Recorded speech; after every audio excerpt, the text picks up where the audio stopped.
ప్రతిపక్షమైన సొంత పార్టీ నేతలైనా ఆ ఎమ్మెల్యే తీరే వేరబ్బా. చేయాలనుకున్నది చేసేస్తారు, చెప్పాలనుకున్నది చెప్పేస్తారు. ఇలాంటి వ్యవహార శైలితో కడప రెడ్డెమ్మగా పేరు తెచ్చుకున్న కడప ఎమ్మెల్యే మాధవిరెడ్డి తీరు మరోసారి చర్చల్లో నలుగుతోంది.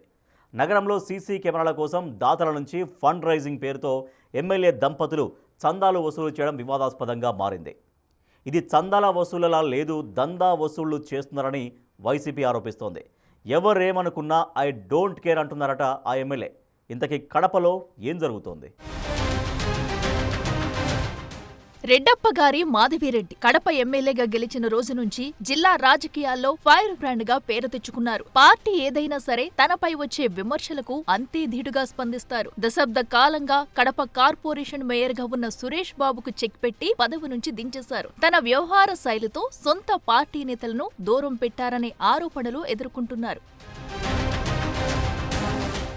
ఇదంతా ఓ లెక్కైతే ఇప్పుడు ఎమ్మెల్యే మాధవిరెడ్డి, ఆమె భర్త టీడీపీ పొలిట్ బ్యూరో సభ్యుడు శ్రీనివాసులు రెడ్డి కడపలో సీసీ కెమెరాలు ఏర్పాటు చేయాలనే నిర్ణయం జిల్లాలో దుమారం రేపుతుందట. 2024 ఎన్నికల ముందు కడప నగరంలో నేరాలు అరికడతామని, గంజాయి స్మగ్లర్లకు చెక్ పెడతామని హామీ ఇచ్చారు కడప రెడ్డమ్మ. ఇప్పుడు ఇచ్చిన హామీ నెరవేర్చేందుకు నగరంలో సీసీ కెమెరాలు అవసరమని దాతల సహకారంతో P4 పద్ధతిలో నిధుల సమీకరణకు ఎమ్మెల్యే దంపతులు చేపట్టారట.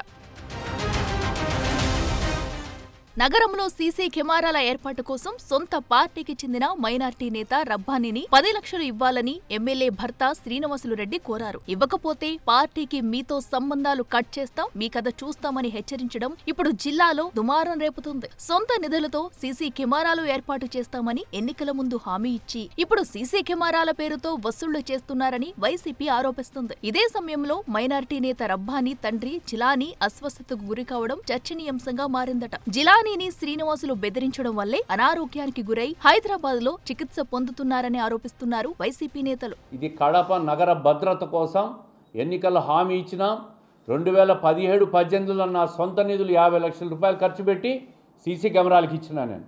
ఒక 5-10 మంది నన్ను దుష్ప్రచారం చేస్తే మేము భయపడతామనుకుంటానువా? భయపడే క్వశ్చనే లేదు.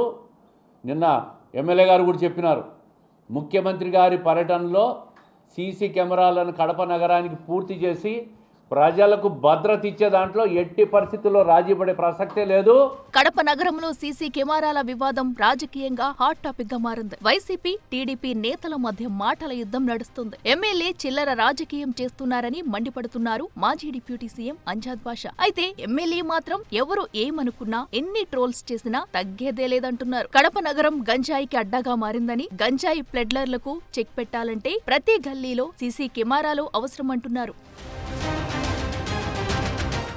సీసీ కెమెరాల కోసం ₹1 కోటి పైగా నిధులు అవసరమని, అందుకే P4 మోడల్లో నిధులు సమీకరిస్తున్నామని ఆమె సమర్థించుకుంటున్నారు. అసాంఘిక కార్యకలాపాలకు చెక్ పెట్టేందుకు దాతలు ముందుకు రావాలని, సీసీ కెమెరాలు అందించే కంపెనీ పేరుతో చెక్ ఇవ్వాలని కోరుతున్నారు. అయితే మీ పార్టీ అధికారంలో ఉంది, ప్రభుత్వం నుంచి నిధులు తెప్పించి కెమెరాలు ఏర్పాటు చేయాలి, కానీ ఇలా బెదిరించి వసూలు చేయడం ఏంటని వైసీపీ విమర్శలు చేస్తుంది.